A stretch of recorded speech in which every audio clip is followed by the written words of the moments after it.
السلام عليكم ورحمة الله وبركاته. هنكمل موضوع جديد جوه الليبيد ميتابوليزم اللي هو لايبوجينيسيس أو عملية تصنيع الليبيد. عشان أصنع الليبيد لازم أعرف زي ما قلنا قبل كده إن الستورج فورم of lipid inside my body in the form of triglycerides. أنا بصنع الليبيد في صورة ترايجليسرايد وبخزنها في صورة ترايجليسرايد. يبقى أنا محتاج لما أنا أقول لايبوجينيسيس يعني أنا محتاج حضرتك تقول لي أنت جبت إزاي الترايجليسرايد؟ واحنا اتفقنا ان الترايجليسرايد تركيبها عباره عن باك بون اوف جليسرول ماسك فيها 3 فاتي اسيد. يبقى انا عليا الاول ان انا اصنع الفاتي اسيد وبعدين اركب الفاتي اسيد ده على الجليسرول.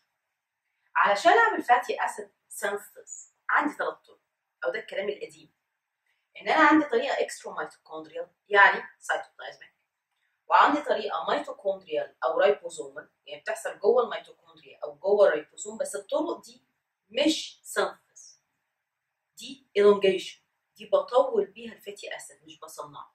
لكن انا المين باثواي فور synthesis of fatty acid هو الاكسترا ميتوكوندريا. يعني ايه اكسترا ميتوكوندريا؟ يعني سيتوبلازميك.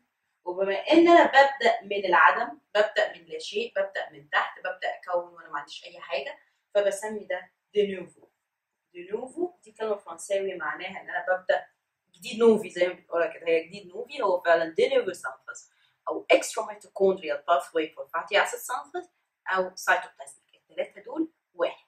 وانا لما بصنع ما بصنعش اي فاتي اسيد، انا بصنع بالميتيك اسيد. البالميتيك اسيد عدد كربوناته كام؟ 16 كربونز.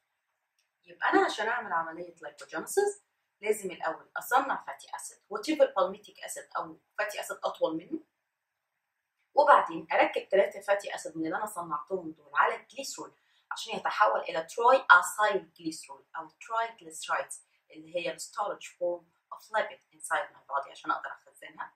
يبقى انا الاول المفروض اصنع الفاتي اسيد. هصنع الفاتي اسيد ازاي؟ قلنا المين باثواي فور فاتي اسيد سينثيز او الدينوفو باثواي فور فاتي اسيد سينثيز هو الاكسترا ميتوكوندريال يعني السيتوبلازميك باثواي فور فاتي اسيد سينثيز، وده بيصنع لي بالميتيك اسيد 16 كربونه. لكن انا عندي other pathways for elongation mainly fatty acid زي الميتوكوندريال pathway and الريبوزومال pathway.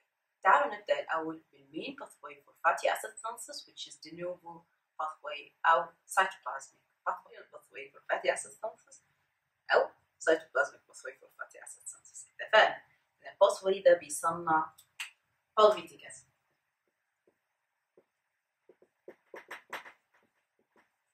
أول حاجة زي ما قلنا في أي باثواي المفروض أذاكره، المفروض أعرف فيه definition, site, function, requirements. إيه requirements دي ما قلتهاش قبل كده، إحنا كنا بنقول definition, steps, function, definition, site, function, steps, regulation and clinical correlation.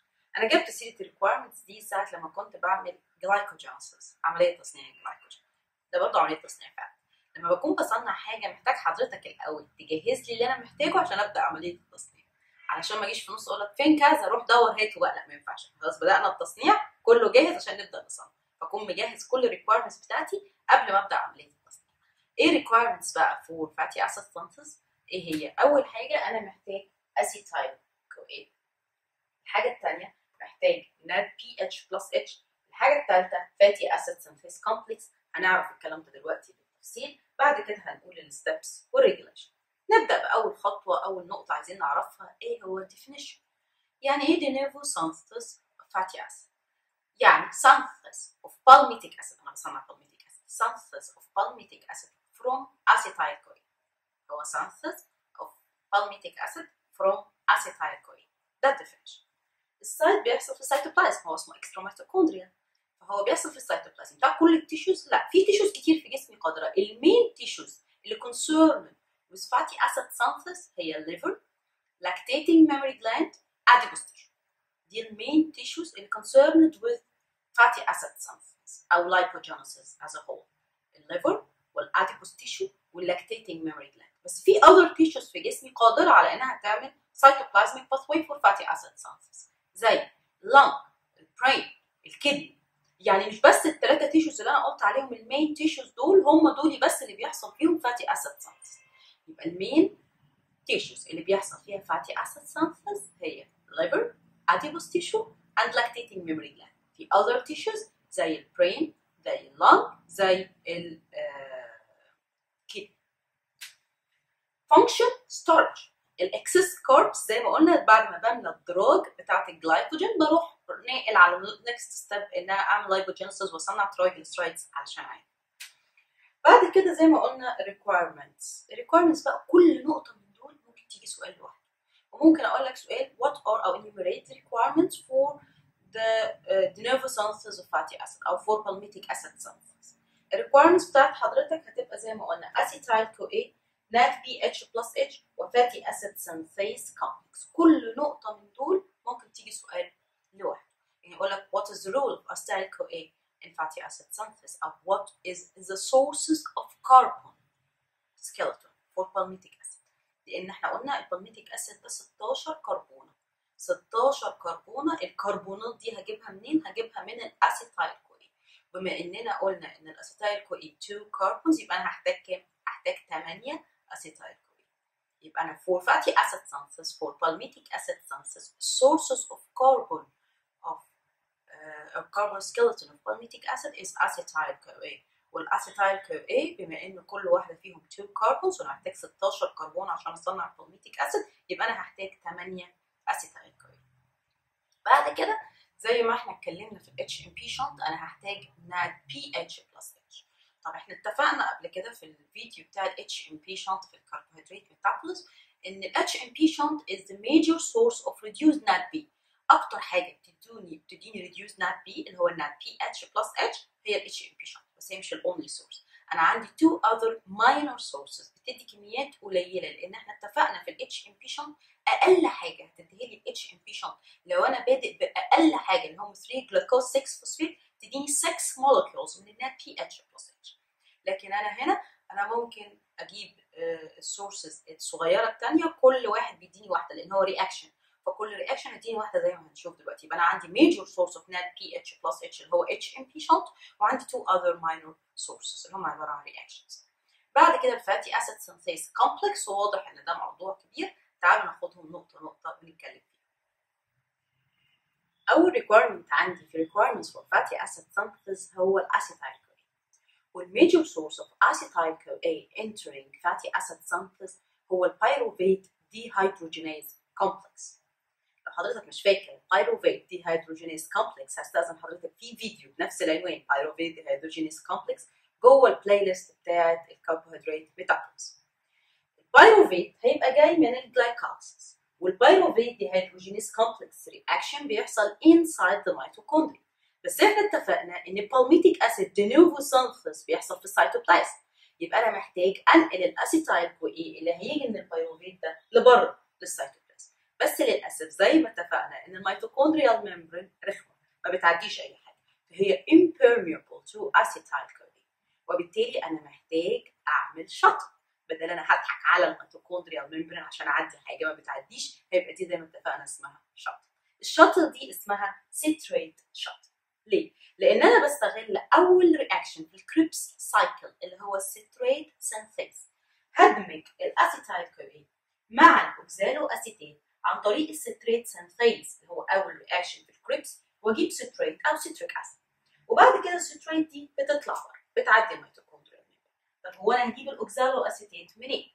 في رياكشن كنا مسمينه انابليروتيك رياكشن اوف كريبس اسمه بايروفيت كاربوكسيليز، هو اللي بيحول لي البيروفيت الى اوكزالو اسيتيت. لو حضرتك مش فاكره هتلاقي الرياكشن ده احنا جبنا سيرته مرتين، مره كانابليروتيك رياكشن اوف كريبس سايكل، ومره جوه جلوكونيوجينيسيس في الداي كاربوكسيليك اسيد شاتل اللي كنت بقلب بيها البيروفيت كاينيز رياكشن. حضرتك مش فاكرهم استاذن حضرتك تراجع الفيديوهات دي تاني. يبقى انا الميجور سورس اوف اسيتايل CoA entering palmitic acid de novo synthesis is pyruvate dehydrogenase complex. والpyruvate dehydrogenase complex بيحصل inside the mitochondrial matrix، وانا عايز الخطوات بتاعتي تحصل في السيتوبلازم. يبقى انا محتاج انقل الاسيتايل CoA من جوه الميتوكوندريا outside to the cytoplasm، وكالعاده الميتوكوندريال ميمبرين impermeable to acetyl CoA، وبالتالي هعمل شطل. الشطل دي سميتها citrate شطل لان انا هصنع citrate بدمج الاسيتايل CoA مع الاوكزالو اسيتيت عن طريق citrate synthase enzyme. اول رياكشن في الكريبس سايكل هطلع الستريت بره. الستريت سينثيز از irreversible، مش هعرف ارجعه، بس انا ممكن اقلبه بانزيم تاني اسمه ستريت لايز. الستريت لايز از ATPase، بيكسر ATP. يبقى انا بالستريت لايز مع تكسير ATP هكسر الستريت الى اسيتايل كو، هو ده اللي انا عايزه بره عشان ابدا اصنع منه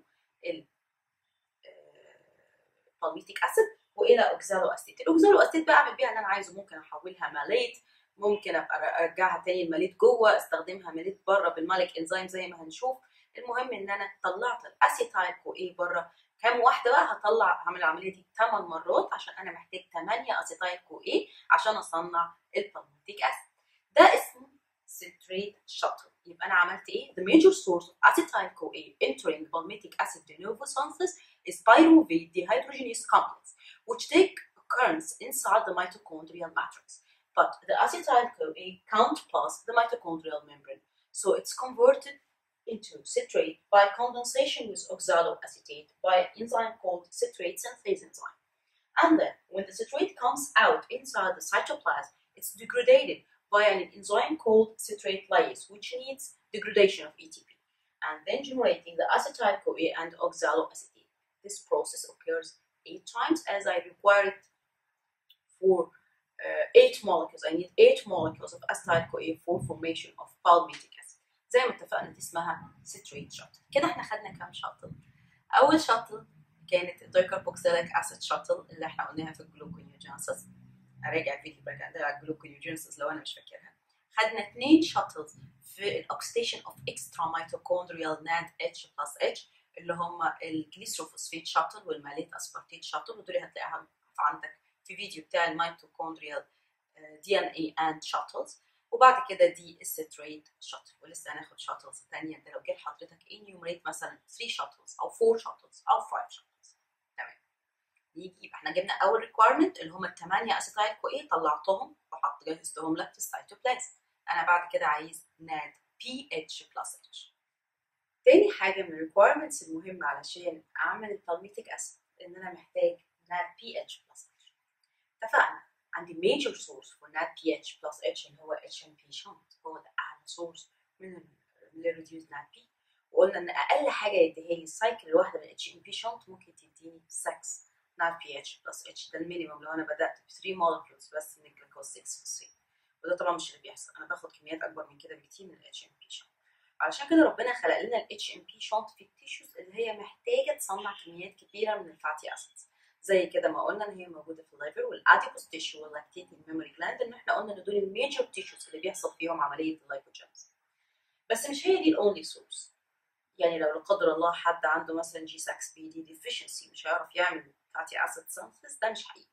عندي 2 other minor sources، دول انزيمات واحده بس. يعني انا عندي المالك انزيم ده هيطلع لي واحده ناد بي اتش بلس اتش.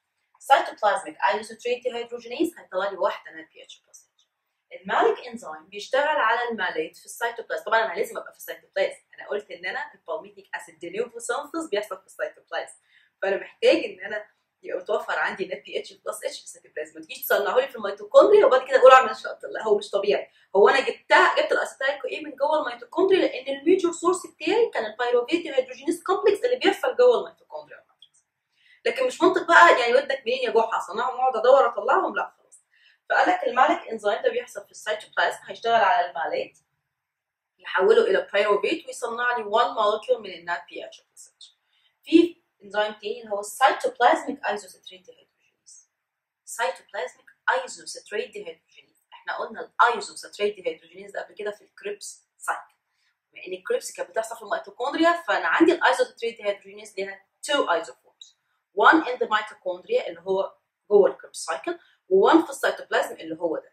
اللي كان في الميتوكوندريا كان بيشتغل على الايزوسيتريت يحوله الى الالفا كيتوجلوترين، وكان باي فانكشنال انزيم بيشيل اوكسيديشن، بيشيل هيدروجين على الناد، وكان بيشيل يعمل ديكاربوكسيليشن، بيشيل كربون دايوكسيد.